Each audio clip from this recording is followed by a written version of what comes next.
It's something Garnett excels at. Pass to McGrady.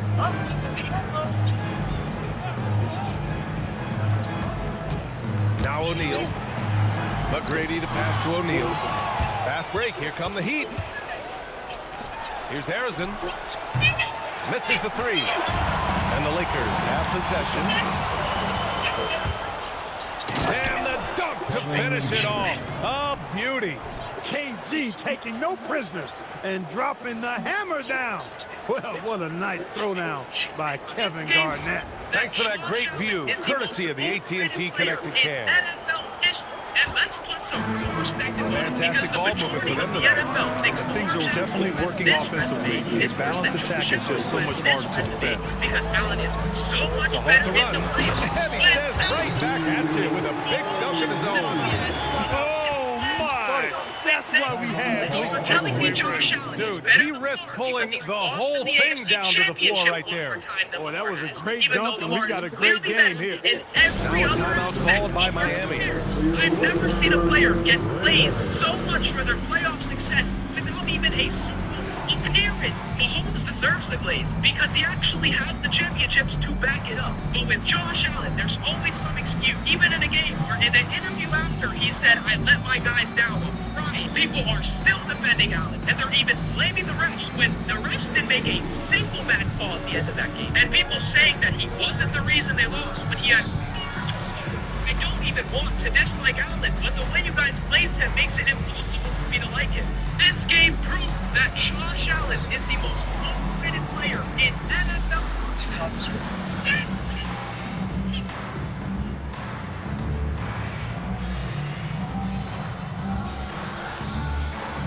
You got ratchet ass Cardi B, yes. Y'all can keep Taylor Swift.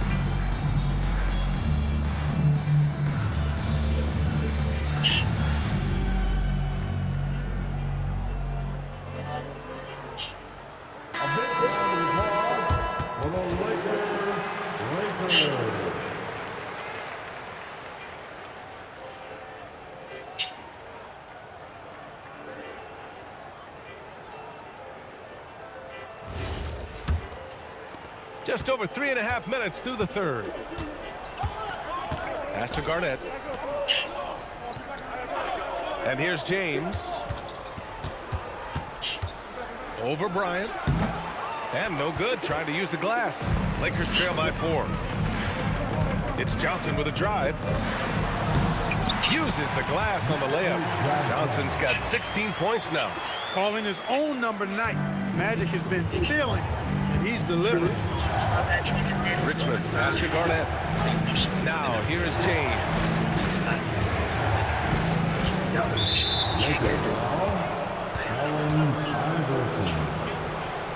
personal foul. Second team foul.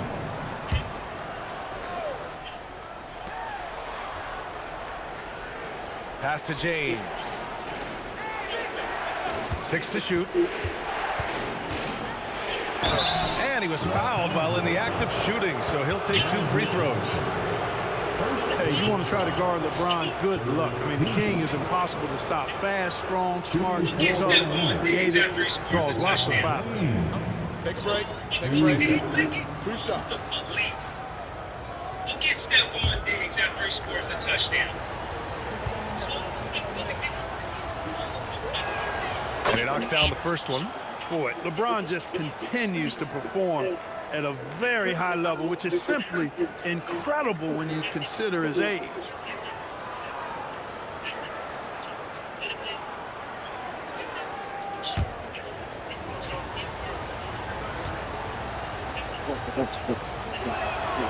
Hits one, then misses the second attempt from the line. And James considered a franchise talent, without question. This guy is the complete package. Assertive move. You can tell the game's heating up a bit.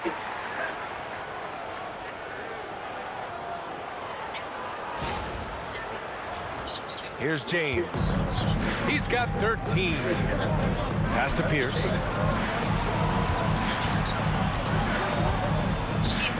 Back to James. LeBron James with the flush. One of the most remarkable things in sport, LeBron still throwing it down at this age. One of the best athletes we've seen in any sport. And he's going for the oop here. Pass to Pierce. James outside.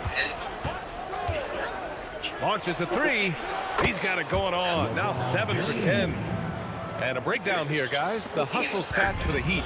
You have to be a fan of the energy they played with on the defensive end. Active hands and feet, and it's come up big a few times for them. And I love the fact they kept the pressure on, really pushing that ball, running it up the floor. I love seeing that. A team staying aggressive even when they're playing well. And they just continue to dominate the boards. Guys, I think they've simply been the more physical team, and that's why they're ahead. Down low. Here's Johnson. Good work defensively by James. Oh, gritty defense. Protecting the rim at all costs against a guy who has all sorts of ways to finish. Hey, anytime you're guarding inside, expect a certain level of physicality. Time called here. Los Angeles decides to talk it over. In this game,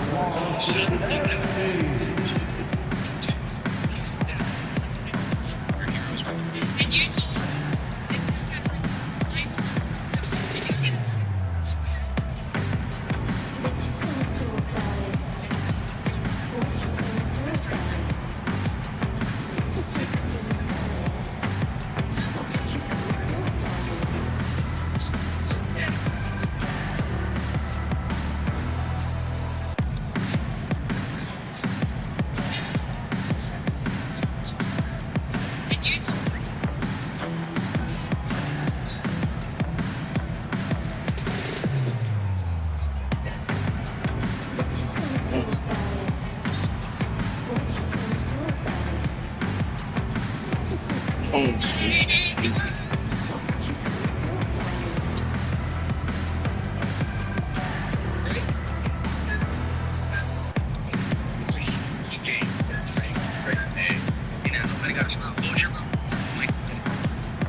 Howard's checked in for Johnson. And Miami with a change here, too. Anderson's checked in. Like this. That's why they told you not to get on one because like me. You don't want to like me in real life, man. You feel me? Really, your act is so smart. Lakers trail by 8. McGrady to pass to O'Neal. Back to Bryant. Nice ball movement by Los Angeles. Here's McGrady. Drops one in from the wing. McGrady's got 11 points. Good play call and good execution. The offense running on all cylinders. Garnett passes to Pierce. James up top. Pass to Anderson. James outside. Over Howard. O'Neal pulls it in. O'Neal's got 4 rebounds now. Now Howard. Outside O'Neal. There's the 3. It's rebounded by Pierce. I'll tell you what, they've been aggressive and they've been physical. Well, they're working the glass, really battling in that area of the game. That's helped them stake this lead. Here's James. Wow, some sturdy inside play from LeBron. Looks like we're starting to see a pattern here. Not afraid to get in the paint and get wet. Well, I agree with you. 4 of their last 5 baskets have been exactly of that variety. Here's McGrady. He's got 11.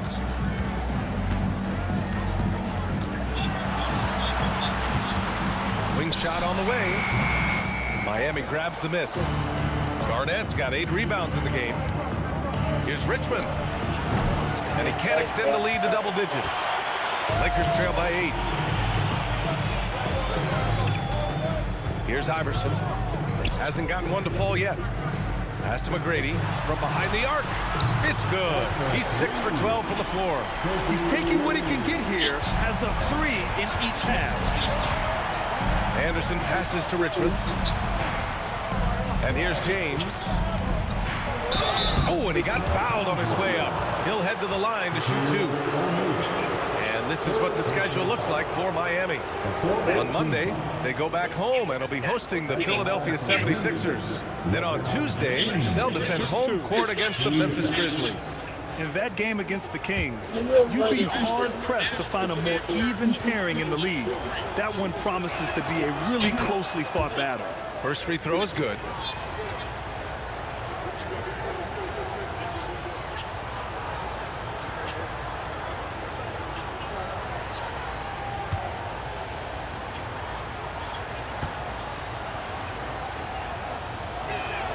Both free throws good from James. And they've been so much more aggressive drawing the whistle here in the second half. And guys, I think it's exactly the right thing to do with the lead. Keep going at defenders and find a way to get yourself to the line. Oh, there's the alley.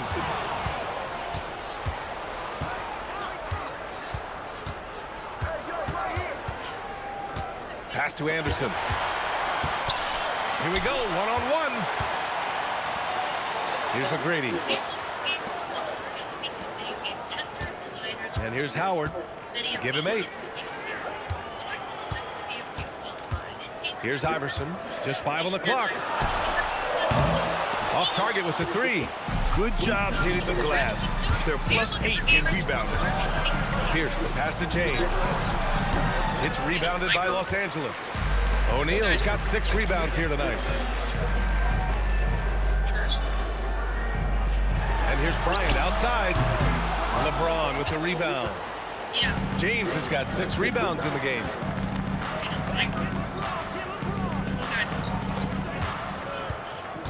And he's going for the lob. James against Howard. Over James. Using his post moves to get the 2 points. Howard's got 10 points. It's interesting. They definitely had more three-point attempts in the first half. Not sure why they went away from it. Outside, Anderson. The 3, James. It's rebounded by Los Angeles. Here's Howard. And that one falls. His 5th basket in 7 tries. And you know what? There's no question about it. Dwight Howard still has it going on inside. Anderson for 3. On target from range. Anderson's got his first bucket of the game, and he's on the board for 3. Now a timeout called by the Lakers.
Lakers trail by 6.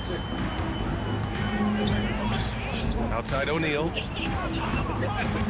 Right wing. 3-pointer. Oh, my. Came close to a 4-point play. He'll head to the line for 3 free throws. Hey, one thing you can always count on with Ginobili, he's going to make something happen, and he's going to do it creatively. First trip to the free throw line for him in this one.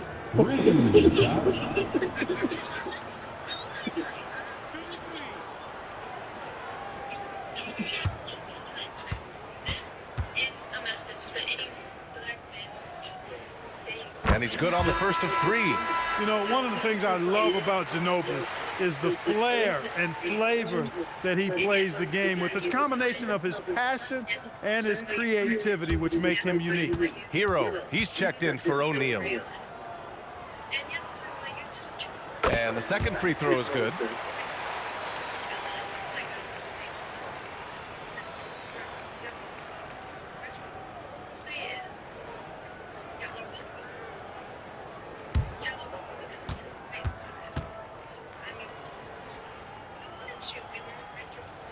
And he nails the third. Productive trip to the line. He doesn't like to leave points on the table. Anderson passes to Adebayo. Here's Pierce. There's the triple. And again, it's Miami from deep. Pierce, terrific off the catch and shoot. So smooth with that stroke. 56 seconds left in the third. McGrady shot is off. Heat leading by 6. Pass to Anderson. Here's Pierce.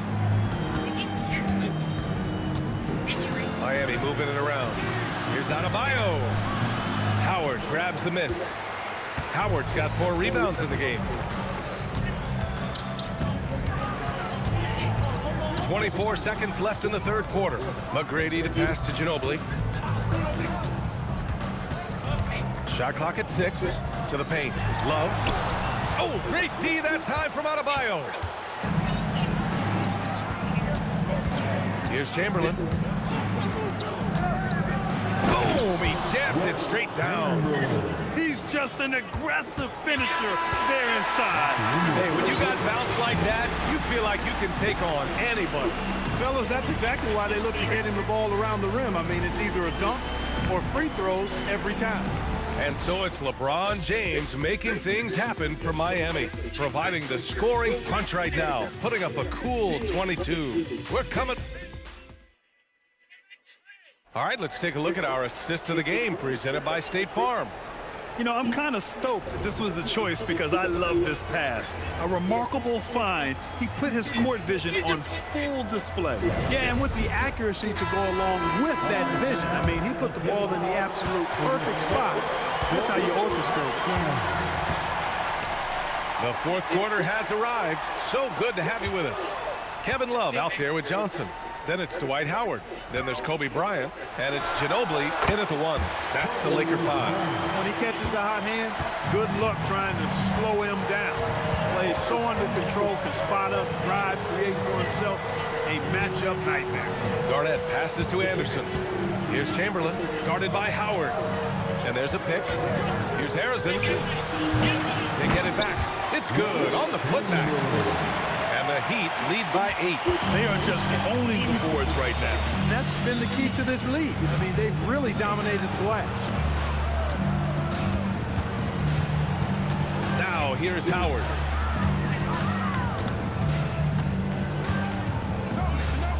Pass to Ginobili.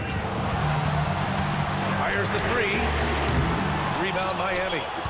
Garnett's got 9 rebounds in the game. Boy, he's getting it done. Here's Pierce. Garnett passes to Pierce. Outside, Anderson. Here's Garnett. Over Johnson. Garnett no good. Defense made an impact right there. Definitely got him uncomfortable going up with it. Outside Love. Pass to Bryant. There's the drive. Back to Love. Oh, here's Love with the jam. And what an aggressive move to the rim. He's really trying to fire up his teammates right now. Boy, it's not hard to feel inspired after a teammate makes that kind of finish.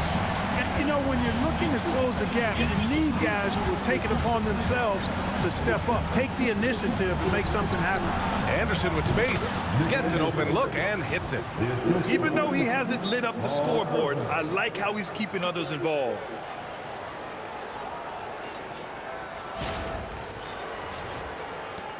Lakers trail by 8.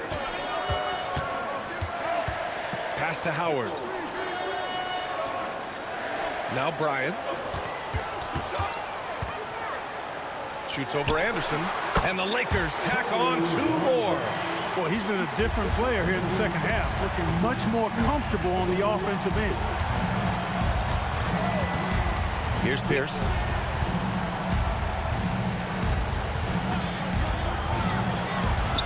Pass to Anderson. Clock at 6. Pierce can't get to it. So it's Los Angeles now. Love for 3. Drains the triple. Now just a 3-point Miami lead. One of the early stretch 4s in this league. Love helps set a trend. I mean, he's especially deadly from the corner. And here are the Heat. To the middle. Here's Garnett. Oh, and he brings it down with a 2-handed jam. Slams it down with 2 hands. Man, they're really getting aggressive now.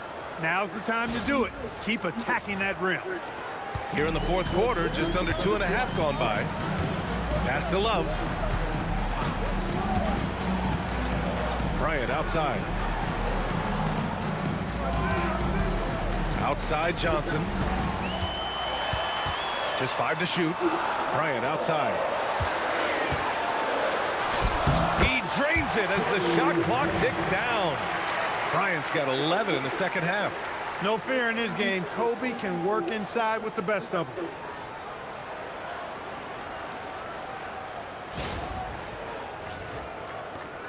Miami leading by 3. Down low. And finished off by Anderson. Can you say immediate entry into the highlight reel? Woo, what a dunk, B.A. It's showtime now, man. They've built up a lead, and they're starting to rub it in. And why not? A little salt in the wound. The more plays they make like that, the more they'll have these guys reeling and on the ropes. Love finds Bryant. And he drives in. Pass to Ginobili. Yes, sir. And it's Bryant picking up the assist. And this is just typical of him. Always making an impact at crucial moments in the game. You know, they want the ball in his hands here because they trust him to hit all the big shots.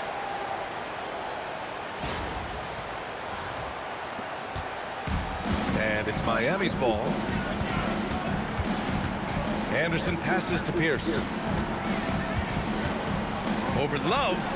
And Miami again with the bucket. Pierce's jump shot makes quick work of the mid-range opening, lethal from that area of the floor.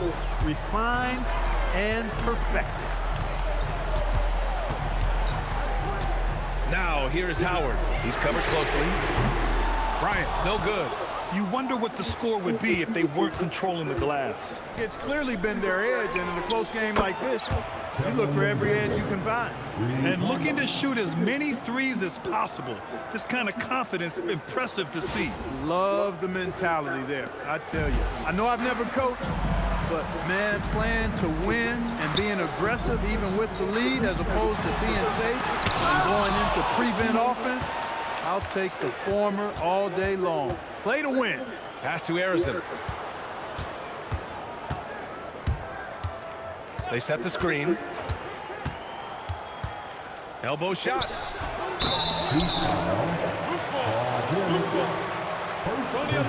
And you got to be in awe of incredible defensive efforts like this. Oh my, and that was textbook defense. Positioning himself well to send it back.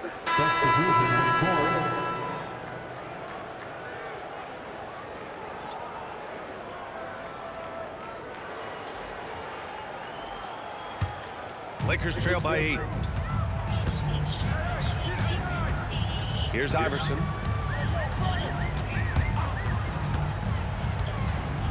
From the arc.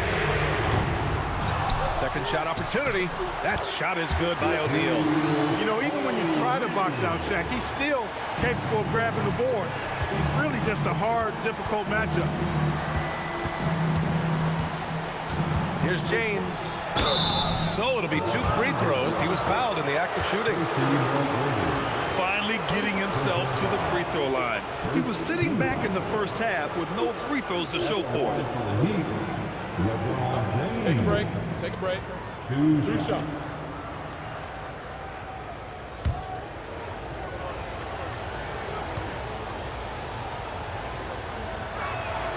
First one falls, and the Lakers making a change here. Bryant's checked in.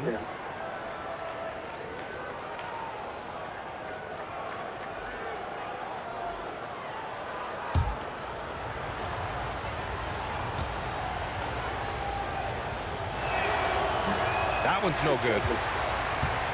Lakers trail by 7. Pass to Howard. Here's McGrady. This one for 3. Chamberlain pulls it in. Chamberlain's got his 7th rebound here tonight. And slam dunk by James. Add this game to LeBron's extensive career highlights. I mean, he's had plenty of big nights like this, but it never gets old. The Lakers with the ball. Here's McGrady. Throws it up high. Deflects the pass. Howard, pass to Iverson. 6 to shoot. Here's Bryant. It's hauled in by Garnett. Miami leading by 9. Here's James. Off target. That would have pushed the lead to double digits. James against Howard. Pass to Iverson. Nice ball movement by Los Angeles. O'Neal passes to Bryant. The Lakers with another miss. So it's Miami now. Here's Pierce. The shot's good on the assist by James. Pierce has got 4 points in the quarter. Pierce showing off a little bit off the dribble that time. Very creative with that move. Here are the Lakers with the ball. They trail by 11. Bryant, the pass to O'Neal. Inside. Pass to Richmond.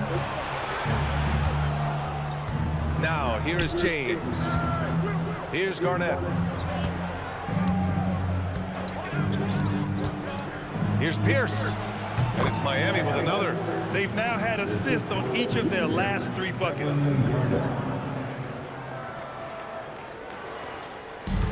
Man, they've been careless with the ball tonight. Yeah, it's a lack of focus and a lack of discipline. They're better than this. Bryant, the pass to Howard. And here's Bryant. Howard, the screen. 4 on the clock. Oh, wow. Drew the contact, and that 3 almost went in. So he'll go to the line for 3 free throws. Tell you what, Bryant keeps relentless pressure on the defense by staying in attack mode, making them foul him. Kobe Bryant.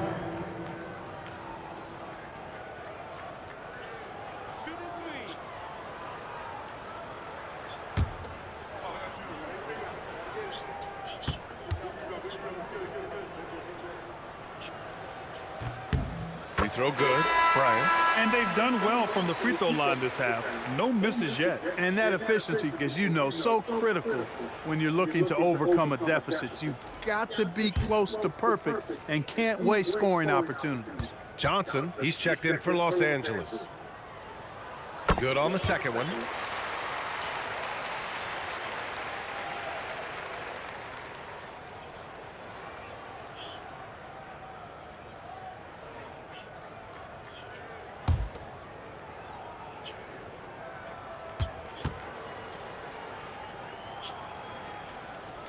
And he makes all 3.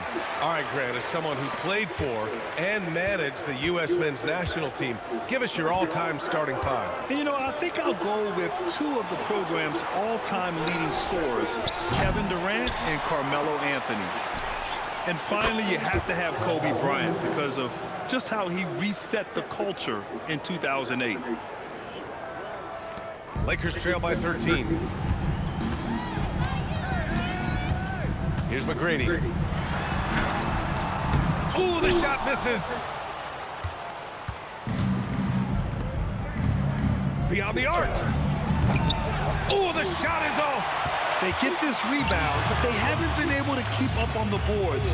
They're lucky the game is as close as it is. Yeah, you know, but down the stretch here, guys, they'll summon that extra effort to try and get it done, I think. 5 on the clock. Now Johnson. He's off from 3. James outside. From deep. The three is in. Beautiful looking shot that time from Pierce. He can beat you from anywhere.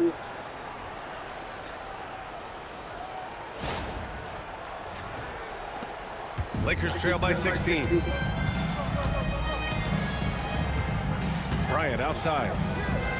Johnson, wasting no time. They answer with a three.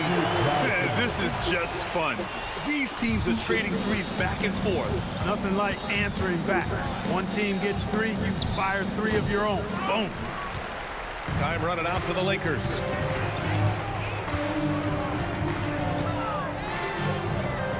A one-handed jam, rocking the rim. B.A., the one-hand dunk just looks so fluid. Yeah, and absolutely. Even smooth when he's powering it home like that. Part of what makes him unique, guys, that combination of power and power. And it's Miami's ball. Here's James. Allen Iverson. Second personal foul. Second team foul. Los Angeles. Shaquille O'Neal. Fourth personal foul. Third team foul. At the line for the Heat, LeBron James. Taking two shots. Take a break. Take a break. 2 shots.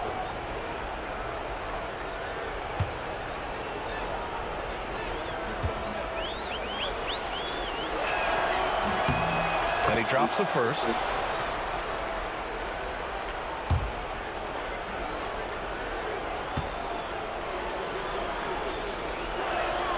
Both free throws good from James.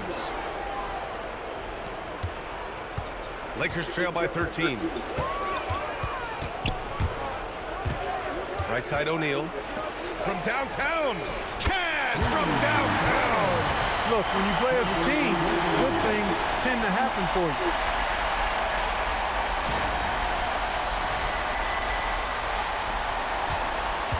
McGrady's got 3 of 8 shots to fall from beyond the arc. Yes, sir! The finish with the jam. You know, I think the undervalued part of AI's game is his athleticism. I know he's not that big, but he's an amazing athlete. This guy was an all-state football player in high school, and he plays with some of that football mentality, too. Here's Pierce, covered by Bryant. There's a screen. Tries from 19. The bucket is good! Paul Pierce does a bit of everything. Such a deadly scorer, and he is giving this team fits. Lakers call timeout.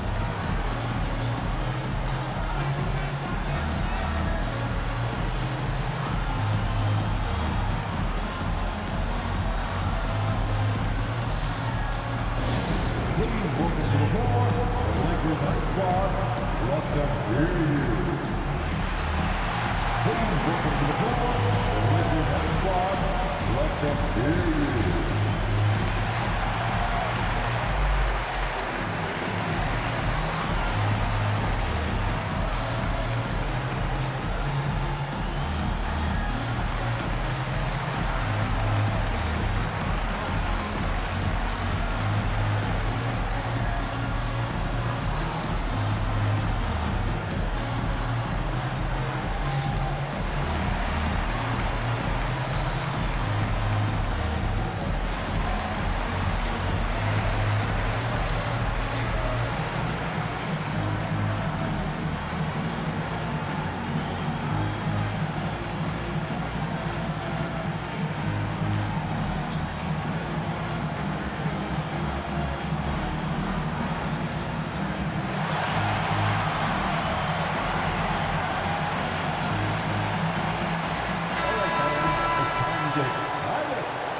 Lakers high squad.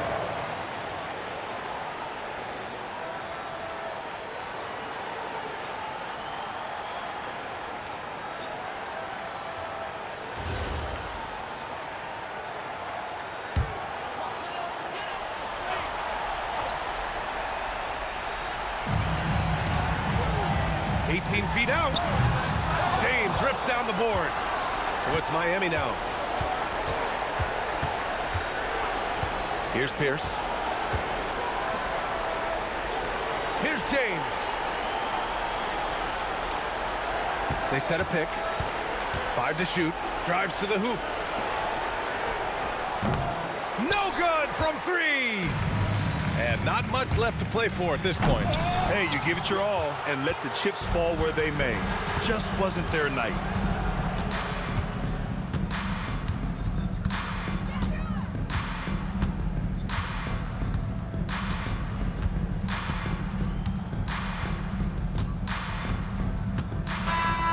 So no problem for Miami as they get the win. Boy, a nice win on the road. By the time this one was winding down, this building was stone cold silent. And that's exactly what you got to do. You have to try to take the crowd out of it. And that's going to do it tonight, folks, for our broadcast. For Allie LaForce, Clark Kellogg, and Grant Hill, this is Brian Anderson saying thank you for watching the NBA, brought to you by 2K Sports. And as we leave, we present our player of the game.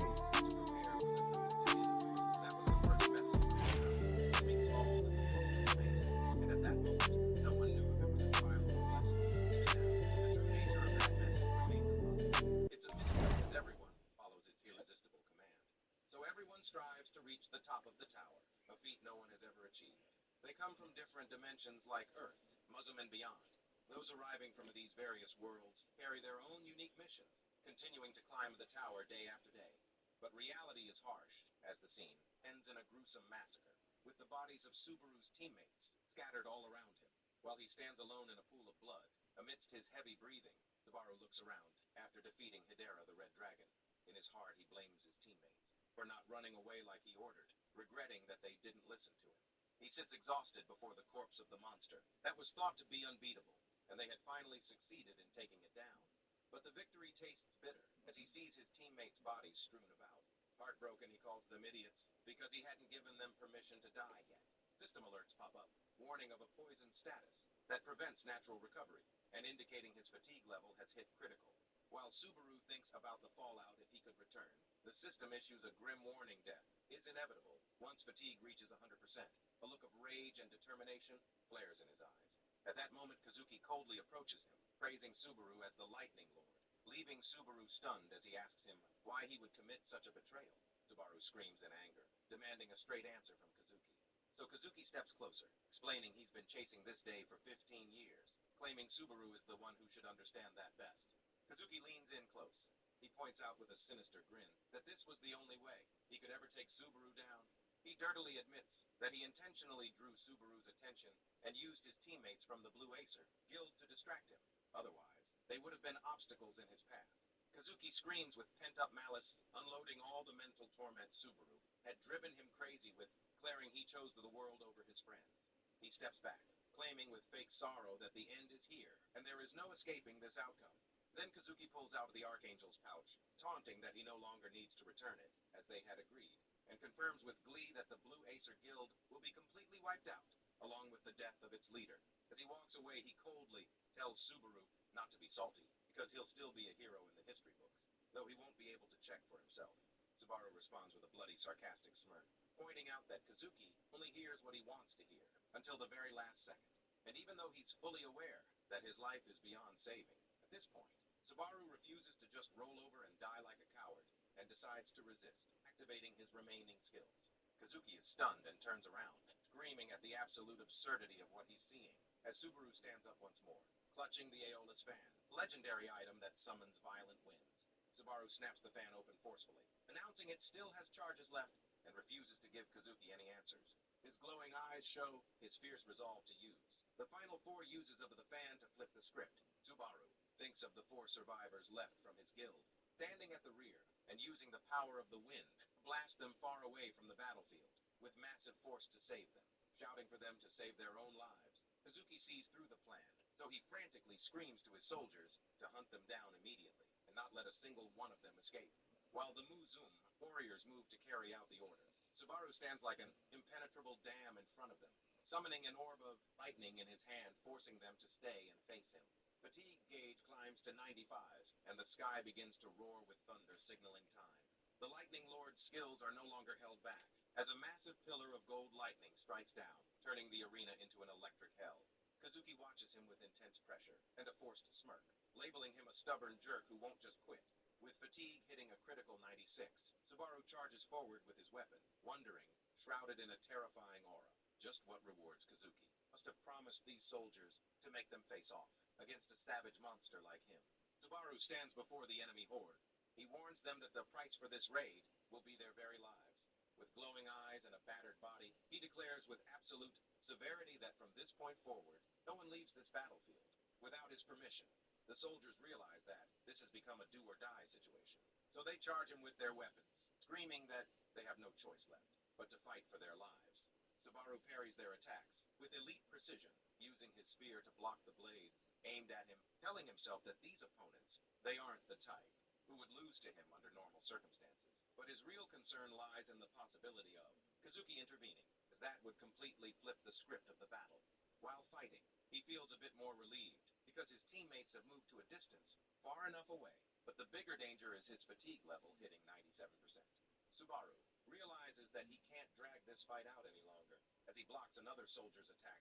With fatigue climbing to 98%, he keeps fighting tooth and nail, despite the pain racking his body.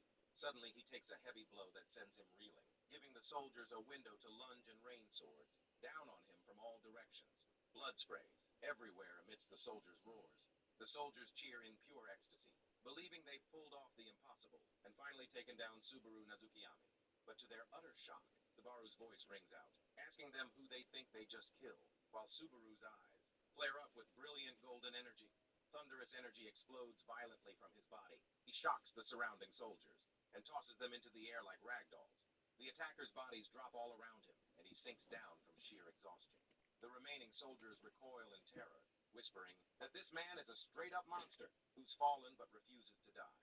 Kazuki watches the scene from afar with a cold smirk, mocking the idea that Subaru's era would end so easily. At that moment, his fatigue reaches 99%, and a red system alert pops up, warning that death is imminent at 100. Subaru musters his final strength and tells Kazuki that he should be the one who knows best. The winner is always him. With a thunderous cry signaling victory, Subaru hurls his final spear, a spear wrapped in lightning. Streaking forward at supernatural speeds, bearing a path toward the target, Kazuki was clutching the Archangel's Lake Jewel, confident that his life was secure, mockingly offering his condolences to Subaru, but shock left him speechless, as the spear pierced right through the jewel, shattering it, obliterating his survival plan. Subaru's consciousness faded as he affirmed to himself that in the end he was the winner. Despite his pathetic and unseen appearance, Kazuki died about. His final strike had hit the mark with precision. In the absolute darkness, Subaru wondered strangely about his fate, while on the brink of death, and whether he would be trapped in this void forever. Suddenly, a foul stench assaulted his senses, and he began to hear a strange noise. He opened his eyes and found himself inside a dumpster, a metal bin in a filthy alleyway. Stunned, wondering if this was actually hell, a blue status screen appeared before him, displaying an unfamiliar name, Subaru Suho Level 1, making him stare at it, in total shock and denial. Suddenly, some memories flooded back, including a group of youths mocking him, calling him a weakling earthling, with trash tier stats, treating it as an unforgivable insult. They looked at him with pure disdain, jeering at his condition, and telling him to try being even half the man. The legendary Subaru Natsuki from 20 years ago was. Subaru was shell-shocked to hear a voice echoing in his head, informing him of his own death 20 years ago. So he looked at his reflection in the glass, in utter amazement, realizing that this body was not his original body, caught between denial and disbelief. He wondered if he was living in a total nightmare, then panicked, scrambling out of the dumpster he was in. He fell to the ground, gasping for air, and right there he noticed a tablet, computer lying next to him, realizing it was a player's toolkit, something he could use to figure out what was going on. Around him, he quickly searched for the Blue Eye Guild, and the results mentioned Blue Zone as its successor, pointing out questions regarding its current decline, despite carrying the will of Subaru Natsuki. While scrolling through the news, his eyes stopped on a statement from the Guildmaster. Kazuki promised to win the upcoming tournament, making him mutter about how impossible that was. He stared at the photo attached to the news, to see Kazuki's aged face wearing an eye patch, realizing with a shock that the traitor hadn't died in that battle. Memories suddenly pulled him back to the past, where he was sitting with Kazuki, at night on top of a building, when he told him they weren't enemies, expressing a desire to leave the Blue Eye Guild from the start. Subaru was surprised by this sudden decision, especially when Kazuki asked him to handle the task of telling the others on his behalf. Even though Subaru considered him a close friend, Kazuki just said he'd understand the reason later. Kazuki had promised him then that he would always remain his shadow, even after he left. But ironically, years later, Kazuki went and founded a guild with the name they once joked about before. Subaru snapped back to reality, wondering sarcastically about the shadow who named his own guild Blue Zone, and how he was still stuck on the 9th floor after 25 years, meaning he hadn't achieved anything noteworthy while he was walking and scrolling the news. His search suddenly came to a halt in front of a photo of a massive building named the Subaru Natsuki Memorial Hall. This left him completely floored. He then headed to the building, unable to believe his own eyes, because this structure was more luxurious and massive than he had ever imagined. He stepped inside and saw a giant photo of himself right in the center of the lobby, bitterly questioning the point of commemorating him. In this manner, as he gazed at the photos and statues of himself, tried to wrap his head around Kazuki's motives. Behind this whole display, he heard flowery words describing him as a legendary role model, the hero of the Blue Eye Guild, and the one who came closest to the tower's peak, and that this place was built to immortalize. The memory of him and his teammates, forever rage boiled inside him as he watched the footage of Kazuki in a formal suit giving a speech at the hall's grand opening. Kazuki was smiling with a fake solemnity, announcing that Subaru and the Blue Eye Guild were no more, declaring that Blue Zone was the sole heir to their noble spirit, making Subaru tremble with fury. Telling him to just shut up, Subaru felt an intense hatred for Kazuki, the man who not only killed him but also exploited his memory, and decided right then that he would live to become the nightmare the traitor fears. The video of Kazuki continued stressing that Subaru would never return, and that he would never forget him, as long as he lived. Subaru approached the ghostly image of Kazuki, vowing to rewrite that fake memory from the ground up. He looked ahead with a sharp gaze, swearing never to let Kazuki deceive or manipulate him again. He vowed not to waste this second chance. And while he was standing there, Boy bumped into him from behind.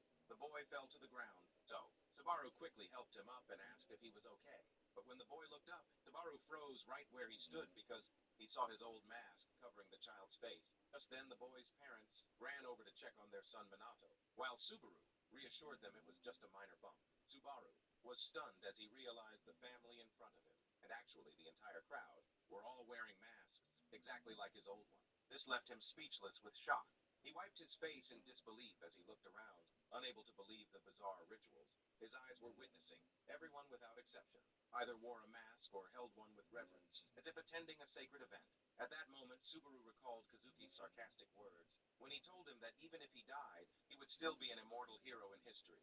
Now he bitterly realized that this scene was the embodiment of those words. He realized that Kazuki had manipulated history and turned his betrayal into a legend of a fake hero. His eyes stopped at a massive photo of himself, wearing that famous mask, surrounded by candles and flowers, in a solemn funeral setting. Subaru realized that all these rituals were nothing but a farce orchestrated by Kazuki to steal the glory of the Blue Eye and claim it for himself. As he was staring at the piles of flowers, a familiar blue glint of energy among the bouquets caught his attention. He aggressively pushed through the gathered crowd, indifferent to the shouts of warning and protest all around him. Subaru ignored everyone and kept charging forward until he reached the front rows. He knelt before the flower-covered altar and picked up a blue flower. Specifically, it gave off a faint energy as he walked. Deep down, he was floored, as he instantly recognized its owner, and knew for a fact it belonged to Seiji Asagi. Nearby, specifically on the rooftop of a building overlooking the plaza, two people stood watching the plaza where Siegs expressed relief that this year also passed, without any drama. His companion replied sarcastically, pointing out how reckless they were, and that if they had been just a bit late, they would have clashed with the Blue Zone Guild members. His companion wearily wondered why it was necessary to risk it every year to offer flowers. But Sieg insisted on its importance, especially in case of an emergency. Sieg sighed and looked down, expressing a simple hope that one day Subaru would notice the flowers he offered. His companion was skeptical about this, asking him seriously if he truly believed Subaru was still alive. He replied that he hadn't seen the body with his own eyes to believe in his death. She replied with a painful dose of reality. If he were alive, Kazuki would have found them before they found Subaru, adding angrily that Subaru wouldn't have kept them waiting and hiding for 2 years if he were still alive. Subaru quickly left the building. He was panting while holding the flower, now certain without a shadow of a doubt that Sieg was still alive. The scene shifted to Subaru's small and gloomy room, where he sat on the bed scrolling through a tablet, mocking how broke the original owner of this body was. The search results showed zero trace of the Blue Eye Guild, but the flower in front of him was living proof of Sieg's existence. He realized Sieg was alive, but forced to hide and operate in the shadows. For the past 2 years, Subaru smartly deduced that Kazuki was the reason behind their disappearance. Knowing Kazuki's true nature, he wouldn't let any witnesses to the truth live a quiet life. He recalled the moment of the massive explosion in the previous battle, wondering if Sig was the only survivor, or if the wind had saved all 4 of them. Subaru realized the reality of his current situation. As long as Kazuki was alive and in control, trying to contact his former teammates right now would be a suicide mission. He looked out the window, admitting his current weakness and helplessness, and that trying to force himself into these events would bring him nothing but death. He stared at his hands with determination and grit, deciding that his first and most essential step must be to regain the power he had lost before anything else. Based on the memories of Subaru Hoshino, 2 days of preparation had passed, and finally the preliminary training phase to select players began. Where Subaru stood, holding his sword, he looked at the blade with focus and resolve, telling himself that survival was his only goal, because as long as they were all alive, meeting again was possible at any time. The scene shifted to the testing hall, which looked like a grand coliseum, where the giant supervisor, Tiga, stood watching the participants with a stern and bored expression. One of the participants was gasping for air. After killing a monster, Tiga coldly commented that he had only barely succeeded. But it wasn't over yet. The supervisor asked him if he wanted to attempt the next step. While the participant was huffing and puffing from exhaustion, the system window appeared, explaining that each additional step would increase the goblin count by 1 along with increasing rewards, which terrified the participant. The participant backed away, screaming in refusal, flat out calling the idea of facing 3 goblins at the same time pure insanity. Tiga, annoyed by his yelling, threatened that he would fail. So the participant pleaded, feeling sure about his success at the current stage. Tiga looked at the goblin corpses with pure disdain, lamenting the low standards that forced him to let such a weakling pass. Tiga replayed the performance of Isak von Zyhard in his head, who had reached the 20th stage, noting that he was the only one showing any real promise in this group. He looked at his tablet with deep disappointment, commenting that the standards of this training session had become pathetic, and the quality of recruits had hit rock bottom. Suddenly, the sound of approaching footsteps caught his attention. He saw Subaru advancing with a steady pace, so he mused to himself about the weight of the name this young man carried compared to his appearance. Tiga spoke to Subaru with a skeptical tone regarding his chances of success, but Subaru just calmly agreed. And as soon as the notification to spawn 2 goblins appeared, just as Tiga finished saying, "Start the test," he felt a violent gust of air blast right past him. Shocked, the supervisor turned to his right, wondering if something had just flown by him. Subaru stood with a confident smirk amidst a pool of blood, affirming to himself that spending 2 days testing the limits of this body was the right call. He had discovered that the body he woke up in possessed extraordinary abilities far beyond his expectations. When the system asked him about the next challenge, he agreed instantly and demanded to hurry it up, since he had no time to waste. Tiga stood jaw-dropped in shock as he saw goblin heads flying through the air. The arena was filled with the corpses of monsters sliced to bits, leaving the supervisor stunned, wondering what the hell was happening right in front of him. He began to precisely analyze the movements of Subaru. He realized that he wasn't just swinging his sword at random, but was actually reading his opponent's moves, staying 2 or 3 steps ahead before striking. Tiga realized that this level of skill went far beyond mere swordsmanship, silently admitting that even he couldn't pull off maneuvers with such pinpoint precision. Tiga looked at Subaru's confident, smirking face, muttering that this level was impossible unless this young man was his reincarnation of Subaru himself. Natsuki Subaru continued to slaughter the goblins in cold blood with incredible speed, blood splattering everywhere. A system notification popped up announcing the completion of the 49th stage. It asked for confirmation to challenge the final boss, so Subaru looked on with eyes glowing bright. He wiped the sweat off his face and accepted the challenge nonchalantly. Suddenly, the ground cracked open as a giant hand burst through, shattering the floor, signaling the arrival of the final boss, sending debris flying everywhere. Tiga, the supervisor, screamed in a panic, trying to stop him. He called Subaru a fool and reminded him that he wasn't the real Natsuki to be doing something like this. He warned him in a stern tone not to go any further if he valued his life, while Subaru stood firm on the battlefield littered with goblins, facing down their massive leader. The Goblin King appeared with a terrifying aura, fuming with rage after sensing the slaughter of the previous 49 stages. Tiga continued his desperate shouting, begging Subaru to surrender before it was too late, describing fighting the Goblin King at this level as pure recklessness. The supervisor saw what was happening as a suicide mission, stressing that no matter how high a player's skills might be, they couldn't bridge the massive gap. in physical stats between them and the monster. Subaru was well aware of this fact, and knowing that his current stats wouldn't be able to deal any significant damage to the monster's tough body, Subaru still refused to back down, and suddenly let the sword slip from his hand, letting it fall to the ground. Hugo went ballistic seeing Subaru toss away his only weapon, wondering in shock if the young man completely lost his mind. The monster charged with a crushing attack, but Subaru had noticed something weird in the arena from the very start and decided to exploit it. The beast suddenly stopped dead, noticing a needle had pierced its foot. Subaru appeared kneeling on the ground, holding a set of sharp needles, asking the monster with a snarky smirk if it was surprised. Subaru offered a bet to the monster to see who would go down first, threatening to turn it into a pincushion before it could even touch him. And with his eyes glowing with blue energy, Subaru prepared to carry out his threat. The needles launched at lightning speed, piercing the eyes and face of the monster with extreme precision. Unleashing a cry of agony from the throat of the Goblin King, the blinded monster flew into a rage, slamming its giant axe into the ground at random, while Subaru danced around it gracefully, dodging every single blow. Subaru landed on the ground, carefully watching his opponent, recalling in his memory past lessons about torque and its relationship to throwing power. He remembered the instructions from Xena when she scolded him for a bad throwing method, and how she taught him that anything, even a fountain pen, could become a lethal weapon if the thrower knew its center of gravity. Subaru applied those lessons precisely, striking the monster's weak points with accuracy. Like hitting a bullseye, the giant stumbled. With blood gushing from its neck and its body full of needles, Subaru stood there with total confidence, explaining to himself that power is directly proportional to rotational force, and accuracy is inversely proportional to hesitation. He silently admitted these moves were taught by Xena, and even he couldn't have pulled them off with such mastery if it wasn't for her training. Hugo watched the scene in shock, realizing that the goblin corpses and poison needles from previous stages hadn't despawned yet, because the test wasn't officially over, and was stunned that Subaru exploited this mechanic, which the supervisor had taken for granted. He realized that Subaru didn't just rely on swordsmanship to slay goblins, but also used throwing skills to target weak spots, using hidden weapons, scavenged from the arena. Sweat poured down Tiga's face as he called Subaru a genius, then took it back, thinking the word genius wasn't enough to describe what he had just seen.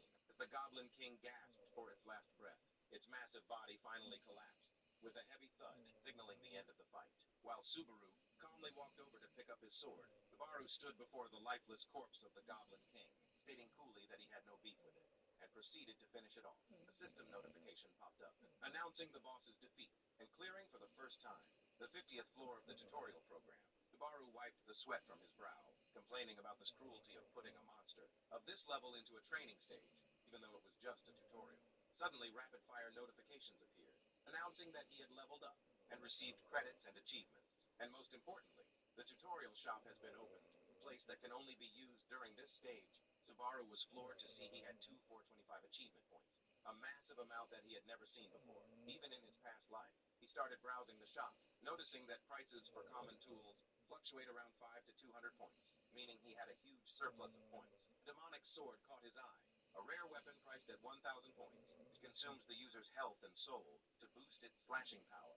Forged by a fallen magic blacksmith, Subaru found the offer tempting, but remembered that his lightning skill also drains his health, making the sword a high-risk choice. His gaze shifted to the holy sword Miranda, which cost 400 points. It helps reduce fatigue and increases combat duration, thinking that what he needed was safety, not a demonic sword. Subaru was torn between choosing the destructive power of the demonic sword or the safety provided by the holy sword, as neither felt like the ideal choice to him. He stood there, trying to make a smart call on how to spend his initial points.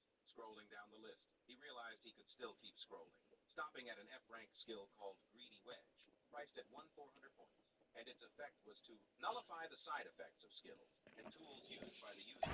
Subaru broke into a sweat out of pure amazement, because he had never seen a skill with an effect like this before. He immediately realized that this skill could negate the negative impacts of the demonic sword, and possibly even the side effects of his own lightning skill. Without a second thought, he decided to go for it and bought both, the Greedy Wedge and the demonic sword, blowing almost all of his points. He summons the demonic sword and tests it out, realizing that the synergy between the skill and the weapon is as fire as he expected. Preferring that over relying on just a single skill, Supervisor Hugo interrupts him. He praises Subaru's choice and his item compatibility, but clarifies that as a supervisor, he can't wrap his head around this selection. Gucci sweater now, when that G4 can fly through any weather now. See, haters get Perspective, it's useless and inefficient. Subaru